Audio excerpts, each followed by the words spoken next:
はい、どうもこんばんは、SOUKIです。今日はこれから街道レーサーのナイトミーティングがねあるので参加したいと思います。Y30でね、夜出動するのは、初めてなので楽しみです。途中で、KO ワークスさんとね合流していきたいと思います。結構なね台数が集まるみたいなので今から楽しみです。それでは行ってみましょう。レッツゴー。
パーキングに到着しました。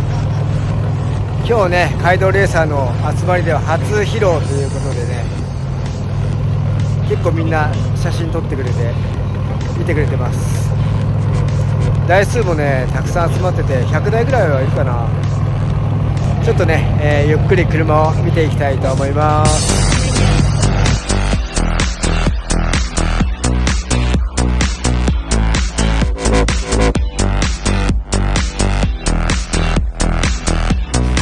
久しぶりです。おお、どうも久しぶりです。まさかここで会うとは。そうです。あ、こんばんは。お疲れ様です。なんかたくさん。どうもどうも。いろんな入ってますよ。入ってますよ。どうもどうも。やっぱ見た目がね、実際に見ると雨が。そう、意外とギラギラしてて。